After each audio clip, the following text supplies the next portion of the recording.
It was the summer of 2012. I have a late birthday, so I was still 15 when all my friends were 16. They all had jobs for the summer, but nobody would hire me because I was only 15. I started looking for off-the-books jobs on Craigslist. I found an ad titled, "Looking for House Cleaning Services, Paying $10 an Hour." The ad had two pictures of the house, one outside and one inside. It was a typical middle-class house. He lived in the next town over. The only way to contact him was by email, so I emailed him telling him I was only 15 years old and was willing to clean his house for $10 an hour. He responded in 10 minutes, telling me his work schedule and when he would need me to be available. I told him that was okay, and then he asked me if I had means of transportation to get there every day. I didn't even realize that my mom wouldn't be able to drive me every day. Oddly, he offered to give me a lift to and from every single day. He said he worked close, so coming home to give me a ride wouldn't be a problem. I agreed without even asking my mom, so the man asked for my address. I gave it to him, and he said he would be over at 8:30 a.m. on Monday to pick me up. Come Monday, I met him outside. He drove a black 05 Nissan Maxima.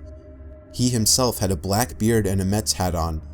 He didn't seem dressed ready to go to work, but I didn't think much about that. He introduced himself as James and then dropped me off and gave me the key. He told me to just straighten everything out and such. Then he drove off in a hurry. I found it really weird that he trusted me, a 15-year-old he had never met, to be in his house alone. His house wasn't even too messy. All I did was just fold some clothes, wash some dishes, and used a hand vacuum to clean some of the carpets. The only problem, it was extremely hot in the house. Even hotter than outside. It seemed all the windows were sealed shut, and I didn't want to turn on the AC without permission. This went on for 6 hours before he came back, handed me $60, and dropped me off back home. He seemed extremely nice, and I felt I had lucked out finding that ad. This went on for a good 2 weeks, and my mom was okay with it since James was actually paying me. Then, one Friday night, I woke up feeling really thirsty. So I got up to get some water. I looked out my window, and I saw somebody standing there looking into my room.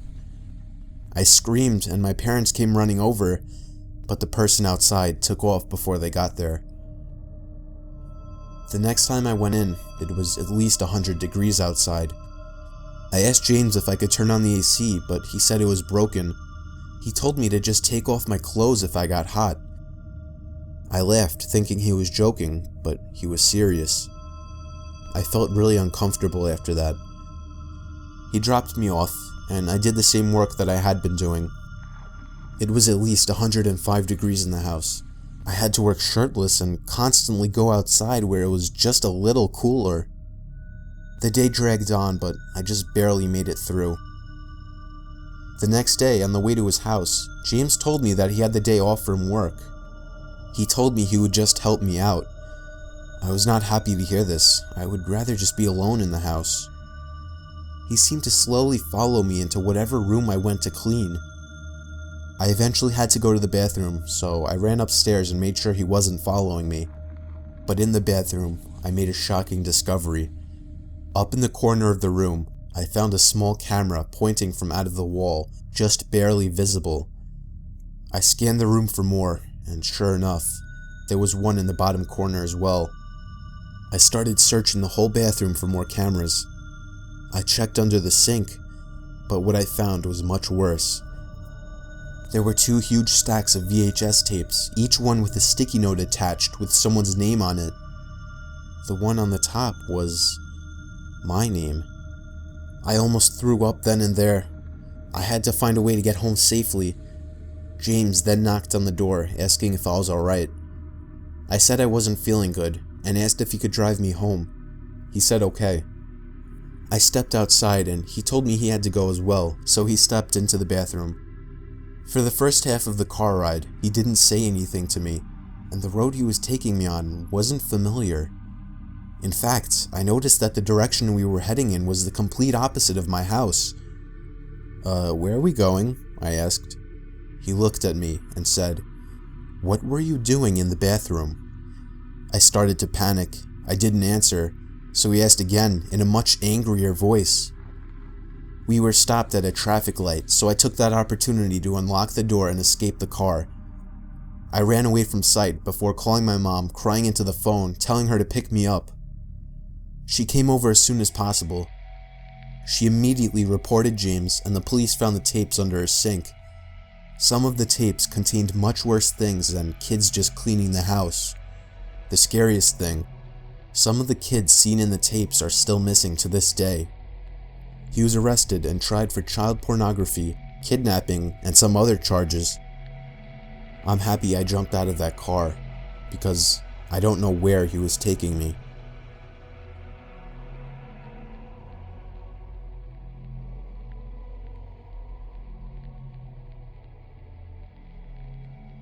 This happened about 3 months ago. Me and my roommate decided on getting a used couch, so I thought Craigslist would be a great place for used furniture. I scrolled through about 3 pages before finding a black leather couch. It was in really good condition, and it had a really good price, around $200. I told myself this was too good to be true, and man, I should have listened to myself.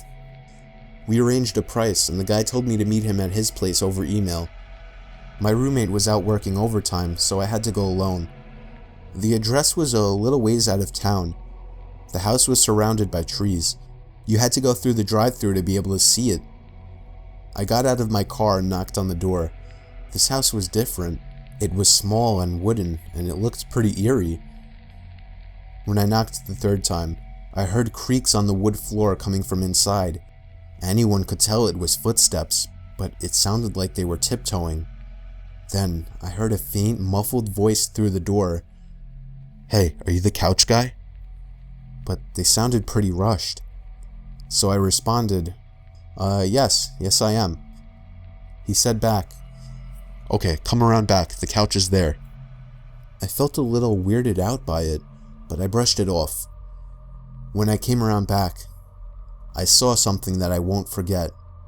I saw 4 tall men dressed in black robes with their hands together, and in front of them was a pit with a hatch and chain on it. Then I heard the same voice say, "Where's your friend?" I booked it out of there and frantically shoved the key in my car and started it. I looked out the mirror and saw the front door fly open. I shifted into first and floored it out of there.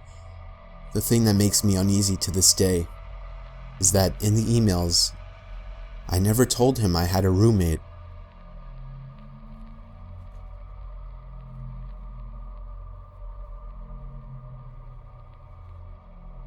I was about 12 years old. I was looking for some craft storage since I got a lot for Christmas. The ones at the stores were really pricey, so me and my 27-year-old sister looked for some on Craigslist. We found someone offering a huge tote for only $10. That would mean getting a $90 discount, so we checked it out. The person lived relatively close to us, so we gave the guy our email. He emailed us within an hour and asked where we should meet. I said we should meet at Dollar Tree since it was a short walk away. He, to my surprise, asked to meet at my home. I lived in an apartment, so that would be inconvenient, so I said that we lived farther away. He said he could drive, but we said no. So we eventually said it was okay to meet at Dollar Tree, but he could only meet up at 9 p.m. I said that's okay, even though it would be dark by then. He said to meet up today. My sister worked the night shift tonight, so she said I could walk there and back and to just bring my wagon so I could just put the tote in it. She gave me $10 and I started walking at 8:30. I arrived just on time and I saw an old knocked up '06 Kia. I assumed it was him, so I yelled, "Hey, got the tote?" He got out of his car and said he left it at home. He asked if I wanted to take a drive with him to his house. I said I can't because it wasn't okay with my family. He said he would drive me home, and I firmly said no. He said if I came with him that I could get the tote for free. I got a very uneasy feeling. He said, "Hey, your address is 234 Letter Road, right?" My heart dropped into my stomach. I got freaked out and ran all the way home. I got home and ran upstairs like a demon was chasing me. I got in my room and locked all the doors and windows. I also covered them with black clothing and such. That night I was shaking like crazy. And then, I heard a hefty man coming up the stairs. Almost no one on my floor was up this late, and no hefty man lived there. I heard a voice, and I almost fainted. "Hey, you still want that tote? It's down in my car, come help me get it." I almost puked and fainted. I looked through the peephole to see the man's back facing my door. I watched him turn around, and I covered the peephole with a black shirt I had laying around from before. The doorknob started to wiggle. I went under the sink cabinet and was silent as a worm. He started to try to kick the door down, and eventually he did. I felt like I was ready to die. I grabbed an old broom that was sitting in the cabinet. The kicking down of the door woke up my neighbors, who came running in with a baseball bat. My neighbor whacked the guy in the face with the bat, and the guy fell to the floor. I got out with the broom and gave the man a wimpy whack before he stood up and tried to grab me. I physically jumped down the stairs and ran down the street to my sister's work like I was going to die, and I thought I was. I ran to the nurse's station and started to have a breakdown. I was crying and almost throwing up, and the nurses looked at me like I was just raped or something. I told them that a man was following me and was going to kill me. They got my sister and called the police. It turned out he was a serial rapist. Me and my sister moved, and she went away to college.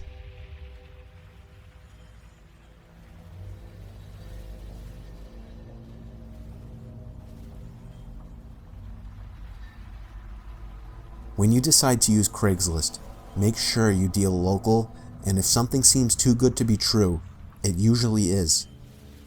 I was 20 years old, still driving my grandpa's old Buick that he handed down, and I hated it.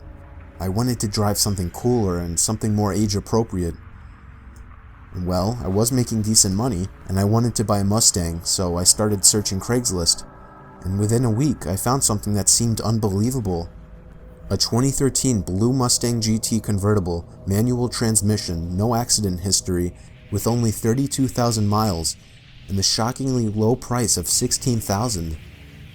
I saw the ad was just posted 4 minutes ago, so I knew I had to act fast. I called the number listed, but it just went to voicemail. I called again, and this time on the 4th ring, a man picked up the phone. I told him I was interested in the car, and he started laughing and joking about how he had just listed it a few minutes ago. He honestly sounded almost too normal and friendly. He gave me his address, and I told him I would be over at 6 to check it out. After hanging up and realizing this guy sounded normal, I was just so excited to think that I had just found such a good deal. I GPS'd the location. It was a long drive, about an hour. It took me far away from the suburbs that I was used to. The GPS said 2 minutes remaining in the drive, and I was kind of confused. The area I was in was very rural and poor. I pulled up to what the GPS said was the house. It was a shitty rundown old thing. I noticed there was no Mustang anywhere in sight. I felt uncomfortable with even getting out of the car. In fact, I just sat there looking at the house for a good 5 minutes, trying to decide if I should even go and knock on the door. An hour isn't by any means a short drive, but when something seems as sketchy as this seemed, you would understand. I saw the blinds from the window begin to shake, and then the front door opened, and a man, probably in his 50s, came outside. He gave me a wave and a smile. He actually looked somewhat normal. I turned the car off and went out to greet him. I asked him where the car was, and he said it was in the garage. He told me to follow him back inside. I didn't know why he was leading me into his house instead of the garage, but I went anyway. He made sure to shut the door behind me, even though I was going to myself. I was able to get a good look of his house, and I must say, it smelled disgusting, and it didn't have much, if any, furniture. He led me down a small flight of stairs and to a door. I heard some noises coming from beyond the door. The man just explained that it was his friend working on the car. That seemed weird.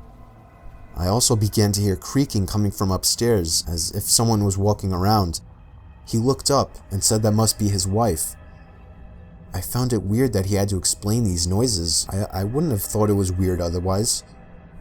He finally opened the door, and I got a quick glimpse of his garage. It was completely empty. I took a look at the man, and as he stared back at me, I knew it was time to go. I didn't say anything, I just turned around and ran for the door, but somebody was standing there blocking it. I offered to give them all the money in my wallet to let me go. And then the first guy walked into the room with some sharp metal tool in his hand. I don't know what it was called, but I fled from the room in the opposite direction of the front door and thankfully found the back door. I fled into the backyard and went around the house to my car. I made it inside and started the engine. I stared at the house one more time. Nobody followed me. I saw the front door open again, and the two men from inside stood behind the storm door and just seemed to stare me down. I gave them the finger and drove off halfway down the road before calling the cops. I stayed nearby until I saw the cops pull up to the house. The two men, or however many people were in that house, were gone. Nobody had actually lived in that house for years. I went home feeling angry and disturbed, but also grateful that I escaped with my life. That night, I got a phone call from an unknown number at like 2 in the morning. I didn't answer, and they didn't leave a voicemail. 10 seconds later, I got a text from the same number saying, "Look outside your window." I had my blinds down and feared what might be on the other side, but I had a pretty good feeling. I called the cops yet again, letting the person outside know that I was as well. They arrived in a surprising 3 minutes and began to search the whole premises. They found him hiding in my bush outside my window. He was arrested. His name is Tony Schelling. He was, in fact, the same person I met at the house. My message to all is to not be an idiot while using websites like Craigslist.